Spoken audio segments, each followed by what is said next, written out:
Thank you for watching this video. My name is Johan Oldenkamp, and in this presentation I will talk about the veil that prevents us from seeing the bigger picture, the whole of reality. And I will show some theories how we can remove that veil. If this video is going too fast to you, please go to the website Pateo.nl. There you find a lot of information in 9 different languages, which explains the theory much more, in more detail. The basis for what I'm going to present has been written down in this online ebook. This is the English version, Holy Science. It's also available in French, La Sainte Science. I will start with Plato. Plato lived about 2,400 years ago in what we now call Greece, and his most famous legacy is the allegory of the cave. Plato describes in his book that our reality is just like a shadow world which can be seen on the wall of this cave. And we are like prisoners. We can only see the shadows. We have no clue what is behind our heads. So we cannot see the objects that project these shadows on the wall. Neither can we see the fire. Without the fire there will be no shadow. In this allegory I see 3 different parts of reality. We only perceive the third part, the outer ring. And the first 2 we have no knowledge of. The third world, the third reality, is the reality of the shadows. In front of the shadows, which we are not able to see because it's behind us, it is in fact the world of the flowing energies. And the source is the first world. So the shadow world is the world of matter, the manifested matter.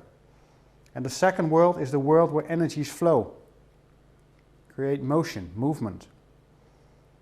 And the first world is the world of information. Everything is coming from information, which has meaning, or can have meaning.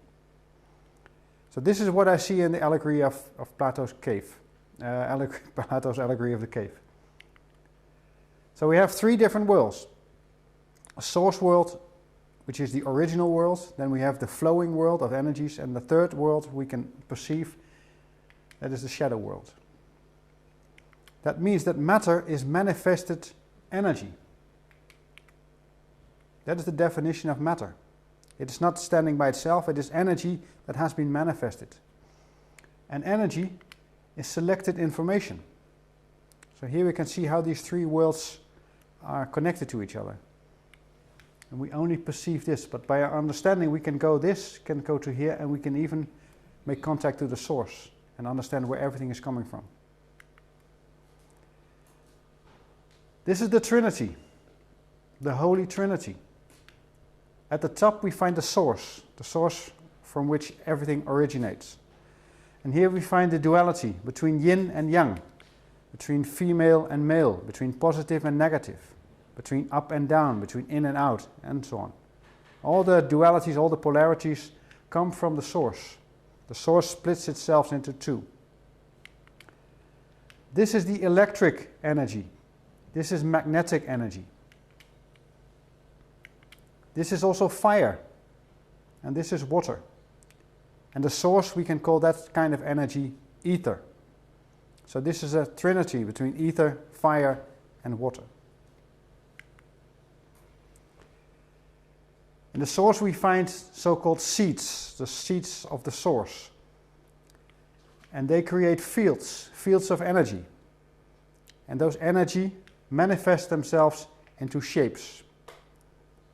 Shapes we find in the shadow world, fields in the flow world, and seeds in the source world. And here is the veil that prevents us to see the first 2 worlds. We can only see this. The veil is blocking our vision into the flow world or the source world. Fields create shapes.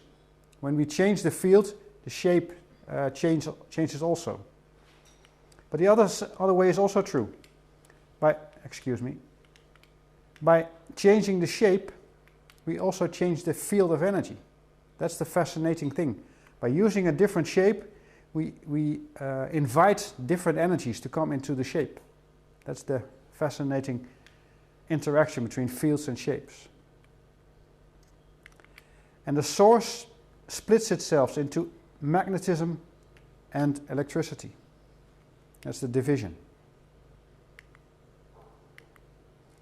So this is an impression of a seed. The seed is whole. Everything is possible within the whole, within the circle. And the circle splits itself into either yang or yin, into male or female.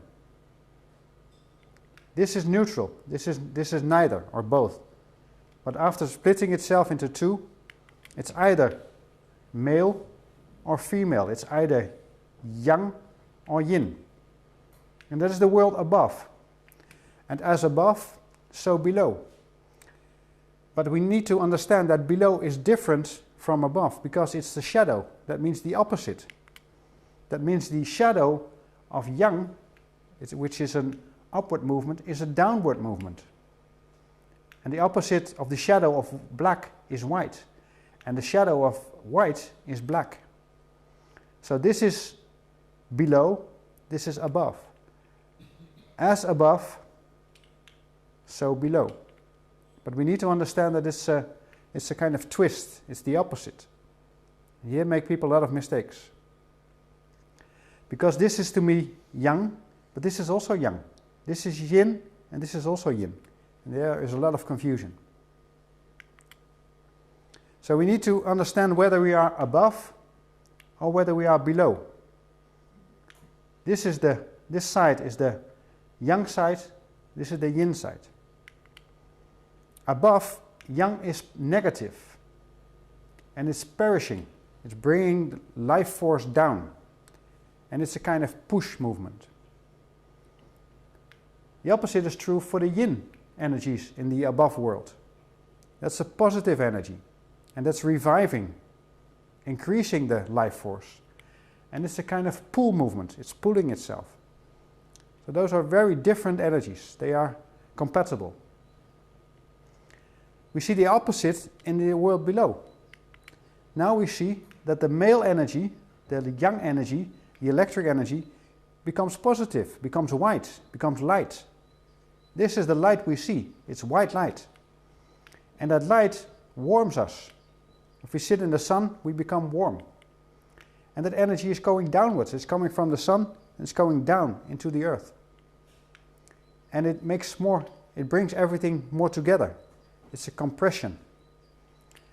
And because it's compressing, everything becomes more heavier because of the electric energy or the energy that is coming in the below world, the shadow world.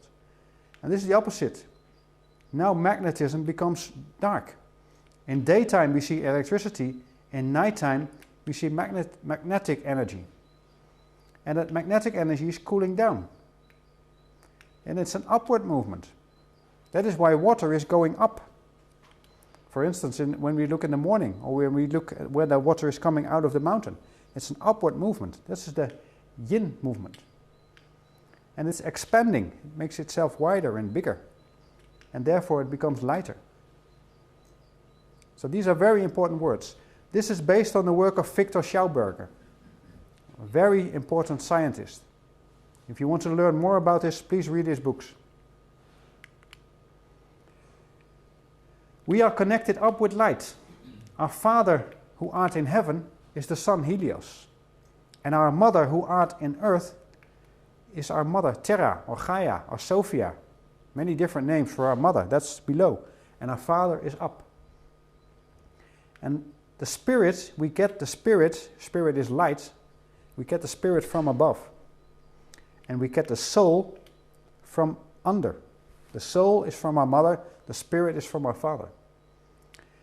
And we talk about a drop of water. The soul is like a drop of water, while the Spirit is like a spark of fire. They are complementary. Our consciousness is in the level in between. We have three different functions to feed our consciousness. We can think, we can perceive, and we can feel. The whole contents of our consciousness is based on these three functions. So you could say this is the level of the body, This is the level of the spirit, and this is the level of the soul, which is also a trinity. Body, spirit, and soul. This is the level of consciousness. This is the level of subconsciousness. Psyche means soul. When you study psychology, in fact you are studying the soul. But universities have no clue what soul really means. What you learn at the university is only about consciousness, nothing about the soul. So that's the subconsciousness. And when you look at the superconsciousness, on top of that, it's related to spirit, spiritual, but also inspiration. Inspiration, the spirit is coming in you. So when you get inspiration, it's coming from above. Intuition is also coming from above. And when you're able to make contact from your consciousness to the world above, then you have clarity. Clairvoyance, for instance.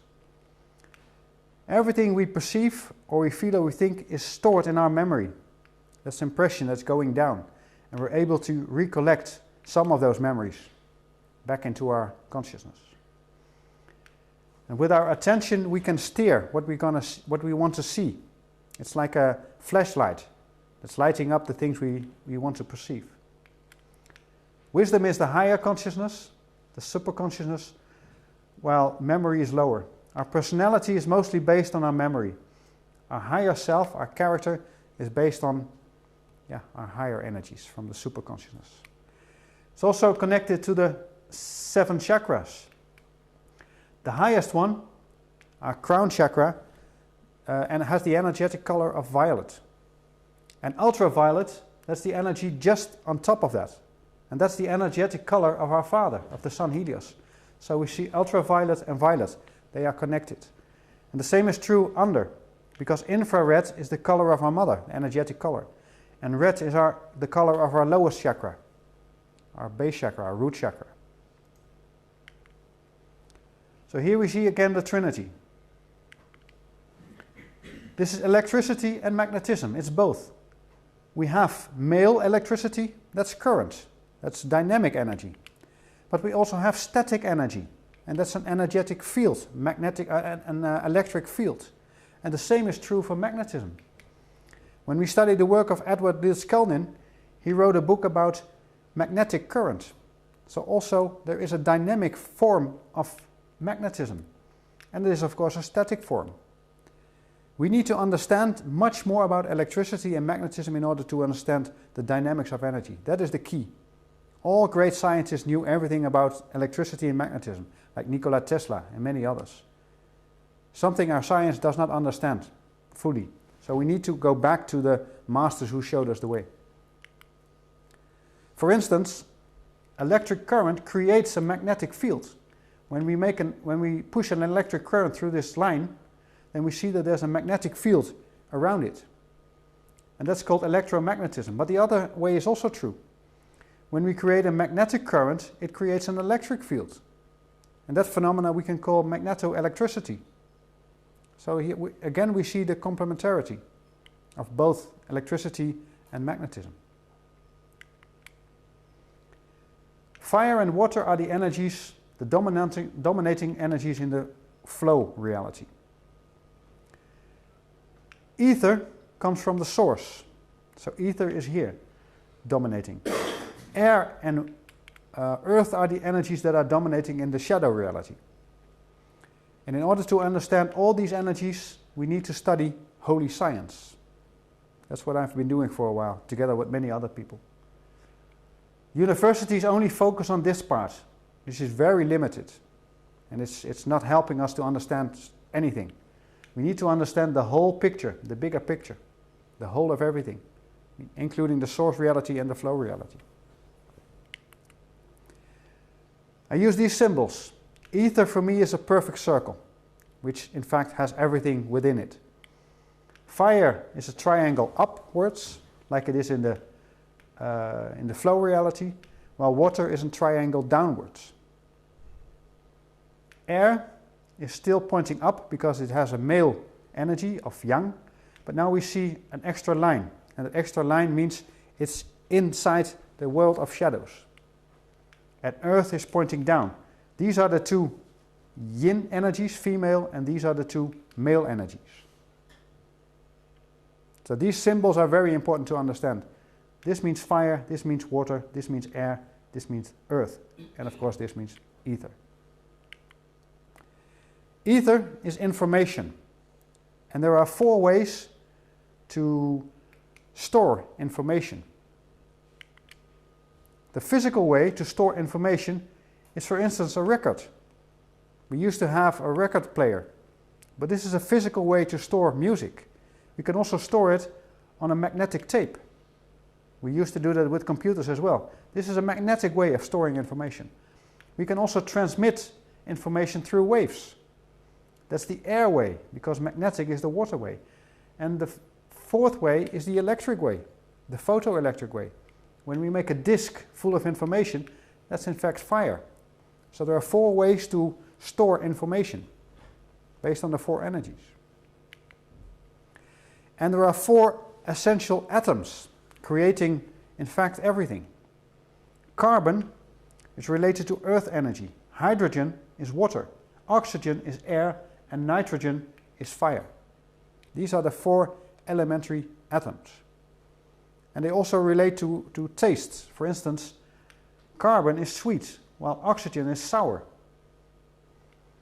Hydrogen is salty, and nitrogen is bitter. So there are 4 tastes directly related to the same energies. When we look at the Mayan calendar, for instance, there are more than one Mayan calendar, but they all have this same rhythm. It goes from earth to air to water to fire. Because we first see here, for instance, earth, then air, then water, and then fire. And that continues. So that's the order.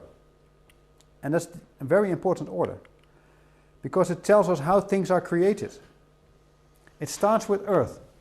Earth is the energy that initiates. It's the beginning. That's the physical energy. We need to put it on the floor, on the ground. Then we need air. We need to think about it. We need to make an outline, a sketch, a plan, a global plan. That's thinking. Then we need to feel what about the details. The details have to be right. That's feeling. That's water. And that's filling in the details. That's the 3rd phase. And then we need to do it. We need to put fire into it to make it come alive, to carry it out, to make it happen. So that's the meaning. And it's the rhythm of yin, yang, in, out, in, out. In other videos I explain much more about this, but it's very important to understand this rhythm. And this is a fixed order. Always first air, earth, then water, and then fire. You can also start here or here, doesn't really matter, but the ordering is essential.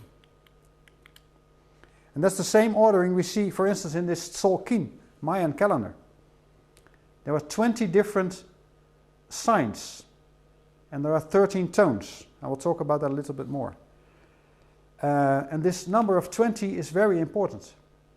In fact, it is the 4 energies we saw times the 5 elements. We'll talk about the elements a little later. But there's also another way to look at the number 20, and that will also come later on in this presentation. So the ordering again is earth, air, water, and fire. Here we see the same ordering, but it's now hidden.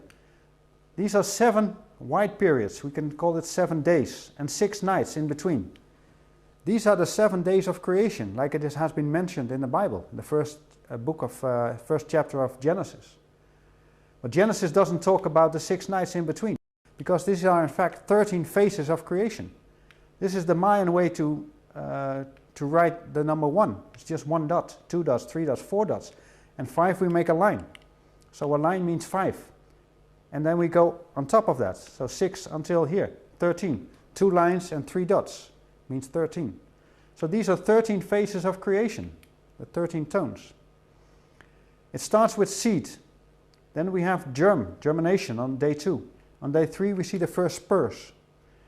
The leaves arrive on day 4. Day 5 is the day of the flowers. You see the flowers arrive. Then the leaves of the flower fall, and the remaining becomes a receptacle. And finally it becomes fruit again. And the fruit is also seed, because when we put the fruit into the soil, we'll see that it will grow into a new plant. So it's also seed, but on a higher level. This is dough. This is also dough. It's very beautiful. And here we see those 13 phases, now described into more psychological words. It starts with attracting. That's the first energy. It attracts the new energies. And then it has to open. The seed has to open. And when the seed has been opened, it can activate what is inside the seed. It starts to germinate. The DNA becomes active. And the DNA divines what has to grow. That's the fourth energy. The fourth tone, I have to say.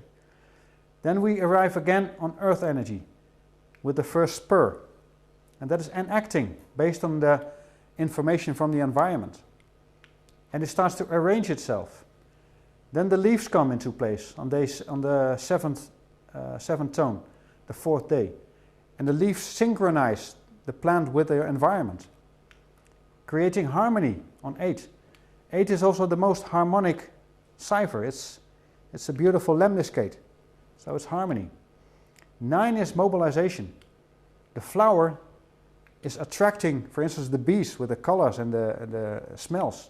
So the bees are mobilized by the flowers.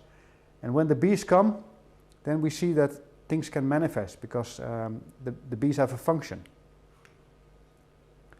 Then on the tone 11, releasing. We let go everything we no longer need. The flower releases its leaves. And then at 12 it is complete. A complete circle is 12. We have 12 hours within a full circle. We have 12 signs in the zodiac. So 12 means a full circle. While 13 means a full circle and a little bit more. And then we get a spiral. It's getting bigger and bigger and bigger. So 13 means transcending. It transcends the original level and it goes to a higher level. Just like the strawberry is transcending the level of the seed. It goes to a higher level. It is still a seed, but it's transcended to a higher level. So again, we see this very important ordering. Earth, air, water and fire. Earth is going inside. It's energy that's going more to the core, because at the center of this energetic apple we find the 0 point or the null point. So Earth is going towards the null point, and from that null point air energy is born. So it's a very important phase. Then this is all inside the apple. Then we go to the outside. From the down, from for instance the South Pole to the equator, that's water energy, and from the equator to the North Pole, that's fire energy. And then it goes back inside the apple again. So there's a movement from in to out, from top to down, from bottom to up. It's a very dynamic energy. And that's, for instance, also what we see when we look at the zodiac, the Western astronomy.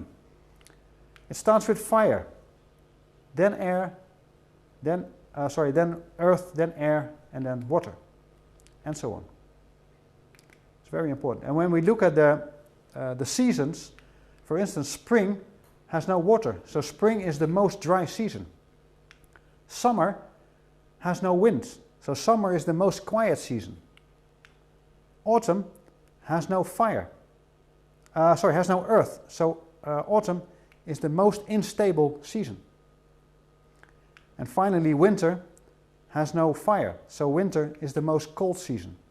We can easily see the energetic essence of each season by looking which energy is missing, because they only have 3. There's much more to say about this. My colleague Santos Monacci, you can find him on the schooloftheholyscience.org, is giving a lot of lectures about all the information we find on this beautiful symbol. In fact, the whole New Testament, especially the 4 Gospels, they are all about this. They all try to explain the essence of this. This is the Chinese astrology, and we see the same ordering. It starts with a rat, and rat is air energy. Then we have ox, which is water energy. Tiger is fire energy, and a rabbit is earth energy. And then it continues again. So we see the same ordering. And that's the ordering of the seasons. Spring, summer, autumn and winter. But the energies above are different than below. Above it starts with air energy, then water, then fire, then earth, and then we find the 0 point where it hits the 0 line again.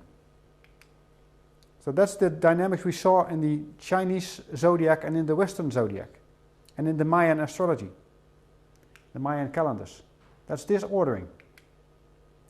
When we look at, for instance, the 9-star key, or the feng shui, we see a different ordering.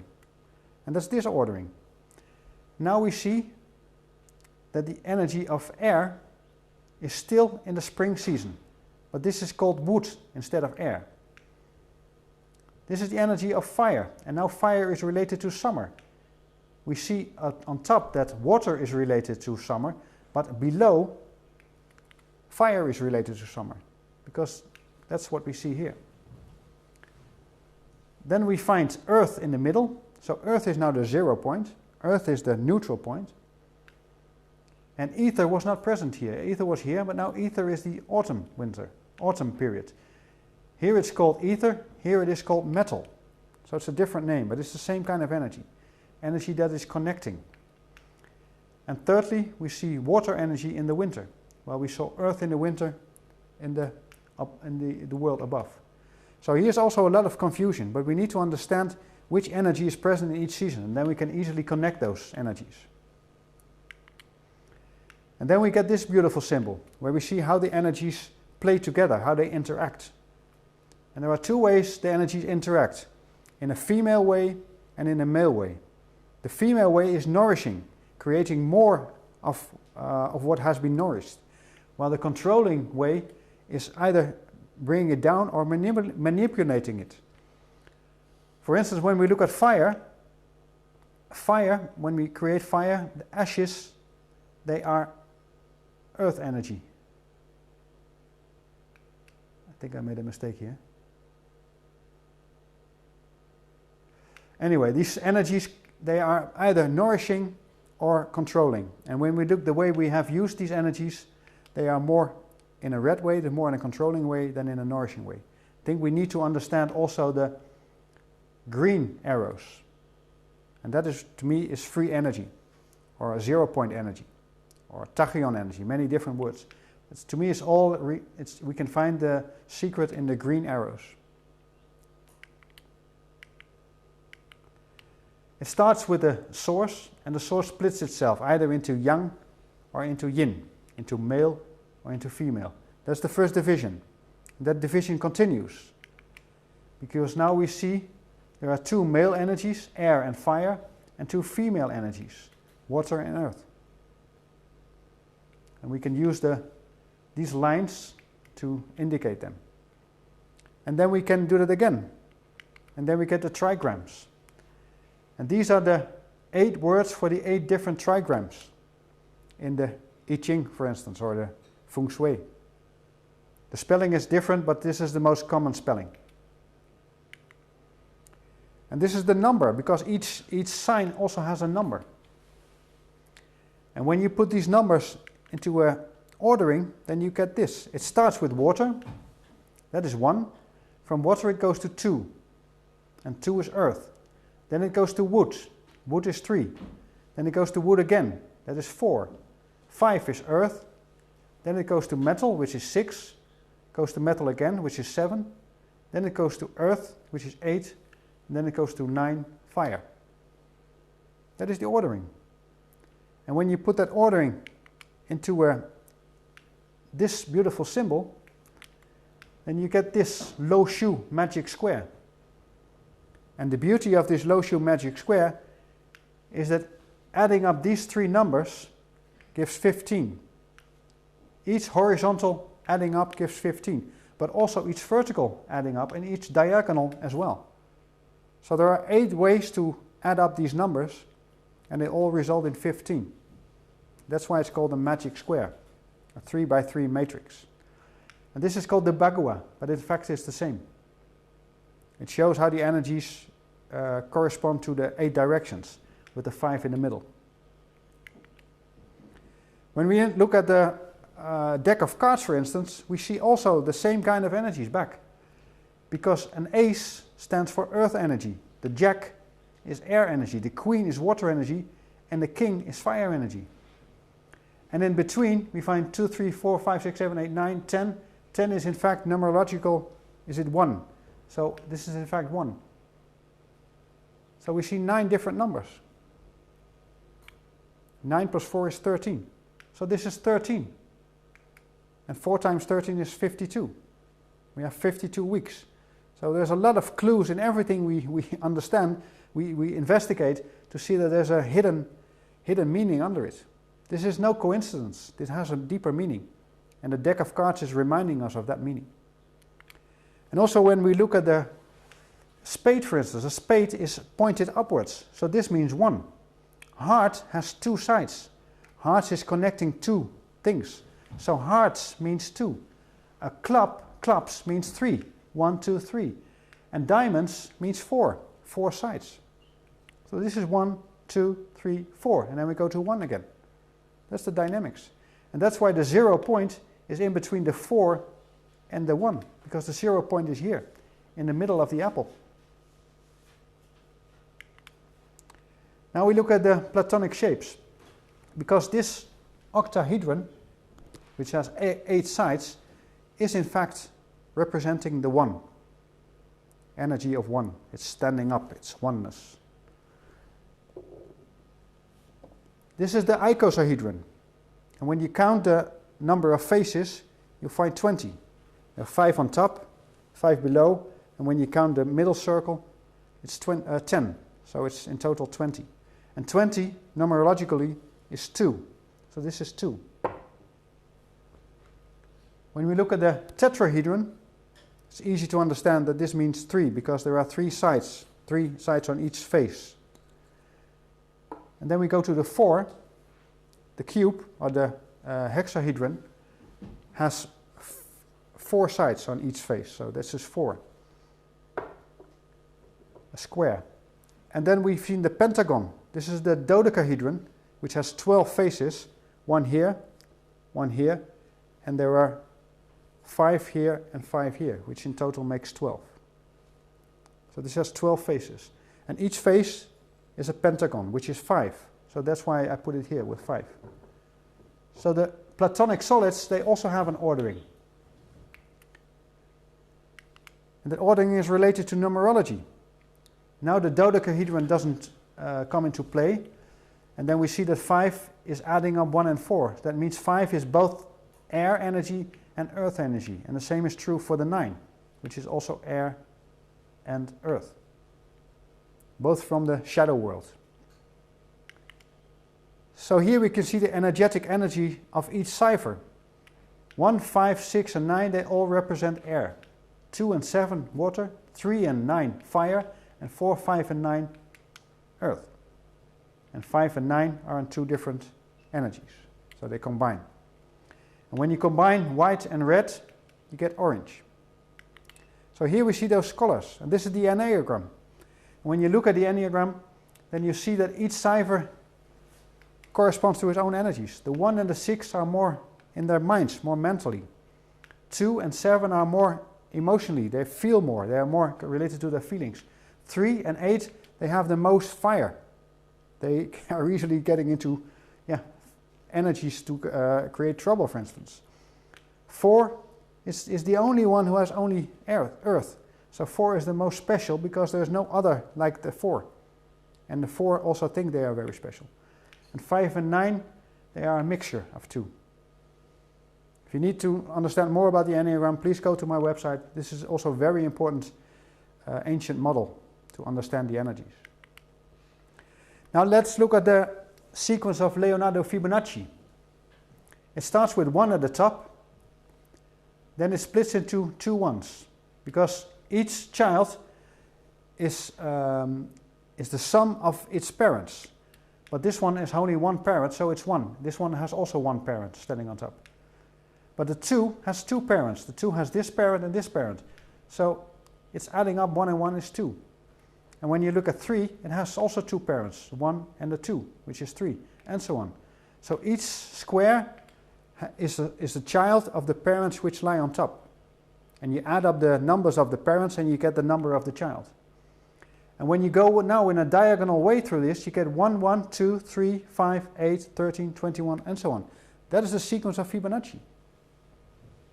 It's a kind of pyramid which grows into infinity.